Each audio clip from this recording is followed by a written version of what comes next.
Hello dear student, welcome to our lecture. चलिए आज का लेक्चर स्टार्ट करते हैं। और आज का लेक्चर हमारा लेक्चर नंबर 26 और हम पढ़ने वाले हैं profit, loss, income and revenue के बारे में। आज का लेक्चर आपके लिए काफ़ी सिंपल है, ये कॉन्सेप्ट जो है काफ़ी सिंपल है। तो चलिए सबसे पहले मैं आपको बता देता हूँ प्रॉफिट और लॉस क्या होता है। Profit, when the selling price of goods is more than the cost price, it is a profit. Profit increase the capital of the business. Selling price is more than cost equal to profit. आप अगर कोई भी business कर रहे हो और आपका जो प्रोडक्ट की प्राइस है वो ज़्यादा है किससे, उसके कॉस्ट से, तो आपको वहाँ पे प्रॉफिट होगा। ठीक है, जैसे अगर आप मोबाइल मैन्युफैक्चरिंग कंपनी हो और यहाँ पे आपके मोबाइल का जो सेलिंग प्राइस है वो 15,000 है, ठीक है, और आपने उसको प्रोड्यूस किया है 10,000 में, तो यहाँ पे आपके लिए प्रॉफिट कितना है 5,000 का, because selling price is higher that is 15,000 and cost price is lower that is 10,000। Profit will result in increase in capital. तो प्रॉफिट की वजह से क्या होगा, आपका जो कैपिटल है वो बढ़ेगा। जो बैलेंस शीट में हम कैपिटल रिकॉर्ड करते हैं, अगर आपका जो प्रॉफिट हुआ है आप उसे विड्रॉ नहीं करते फॉर पर्सनल पर्पस, अगर आप विड्रॉ नहीं करोगे तो आपका कैपिटल बढ़ेगा।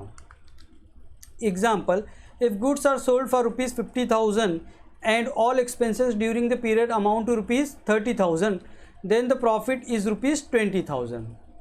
तो यहाँ पे मैं आपको एक प्रेजेंटेशन भी बता देता हूँ। जैसे ये मेरा प्रॉफिट एंड लॉस अकाउंट है और यहाँ पे जो मैंने सेल किया है, जो मेरा सेल है 50,000 का, और मेरे सारे एक्सपेंसेस जो है वो टोटल यहाँ तक मैं करूँगा तो मेरा आएगा 20,000। Salary 18,000, purchase 2,000, office expenses 8,000, bad debt 2,000, तो ये टोटल कर लेंगे तो कितना आ जाएगा, मेरा 30,000 का एक्सपेंस आ जाएगा।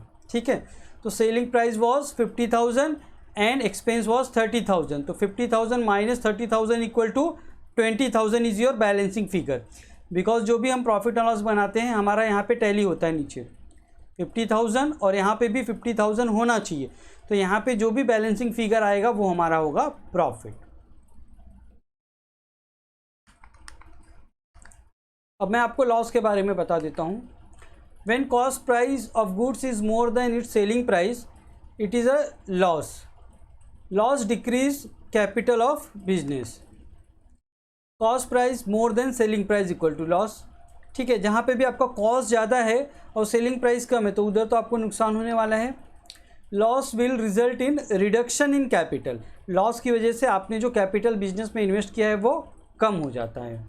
Example, if goods are sold for ₹50,000 and all expenses during the period amount to ₹60,000 then the loss will be ₹10,000। यहाँ पे प्रेजेंटेशन देख लीजिए, आपका सेलिंग प्राइस था 50,000 का, आपने गुड्स सोल्ड किया है, उसके सामने आपके खर्चे कितने थे 10,000, salary purchase 30,000, office expenses 15,000, bad debt 5,000, इनका टोटल करेंगे तो आता है 60,000। और प्रॉफिट एंड लॉस अकाउंट जब हम बनाते हैं तो हमारे यहाँ पे जो हायर साइड होता है वो टोटल में आता है। तो यहाँ पे हम देख रहे थे तो कितना था 50,000 और यहाँ का टोटल किए तो 60,000, तो जो हायर साइड का 60,000 है वो यहाँ पे लिखेंगे और यहाँ पे जो भी बैलेंसिंग फिगर आएगा वो आपका लॉस होगा। तो एक बात आपको समझ में आ गई होगी, जब भी हमारा प्रॉफिट एंड लॉस अकाउंट बनता है तो डेबिट साइड में जो भी बैलेंसिंग फिगर आता है वो रिप्रेजेंट करता है हमारा प्रॉफिट, और क्रेडिट साइड में अगर कोई बैलेंस आया है तो वो रिप्रेजेंट करता है आपका लॉस। अब मैं आपको इनकम और रेवेन्यू के बारे में बता देता हूँ। इनकम और रेवेन्यू जो है वो सिमिलर टर्म है, बस इसमें थोड़ा सा डिफरेंस है, यहाँ पे मैं बता देता हूँ आपको। पहले मैं आपको इनकम बता देता हूँ। It is a revenue arising as a result of business transaction. तो बिजनेस ट्रांजेक्शन की वजह से जो रेवेन्यू जनरेट होता है उसे हम इनकम बोलते हैं। It is an amount receivable और रिलाइज फ्रॉम सर्विस प्रोवाइडेड। यहाँ पे वर्ड है सर्विस, तो आप कभी भी सर्विस जब प्रोवाइड करते हो तो वहाँ से जो रेवेन्यू जनरेट होता है उसे हम क्या बोलते हैं, इनकम। एंड अर्निंग इनकम, जैसे इंटरेस्ट इनकम हो गया, डिविडेंड हो गया, कमीशन हो गया, तो इस तरीके का जो भी आपको बेनिफिट मिल रहा है उसे हम क्या बोलेंगे, इनकम। जैसे मैं यहाँ पे एग्जांपल देता हूँ, ये एक प्रोफेसर है और ये उसका स्टूडेंट है। प्रोफेसर क्या करता है, टीचिंग सर्विसेज प्रोवाइड करता है स्टूडेंट को, और स्टूडेंट क्या करता है, पे फीस, टीचिंग फीस। तो स्टूडेंट क्या करता है, फीस पे करता है प्रोफेसर को।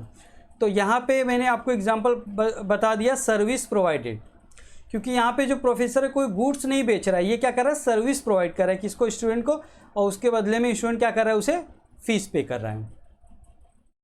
इंटरेस्ट का एग्जांपल मैं अगर आपको बताऊं तो जैसे बैंक है, अगर बैंक में आप फिक्स डिपॉजिट करते हो, कुछ पैसे एफडी बना के रखते हो, तो बैंक आपको क्या देती है वहाँ पे, इंटरेस्ट। अगर मैं आपको डिविडेंड की बात करूं तो अगर कोई कंपनी है और इस कंपनी के आपने शेयर्स परचेस करके रखे हैं, तो ये कंपनी आपको क्या देती है, डिविडेंड, तो वो डिविडेंड आपका इनकम माना जाता है। कमीशन, कमीशन के बारे में मैं बात करूं तो LIC कंपनी, जैसे LIC कंपनी होती है, ये क्या करती है, एजेंट अपॉइंट करती है, और एजेंट क्या करते हैं, एजेंट जो है कस्टमर ढूंढ के लाते हैं LIC के लिए। कौन से कस्टमर, जिनको LIC पॉलिसी लेनी होती है।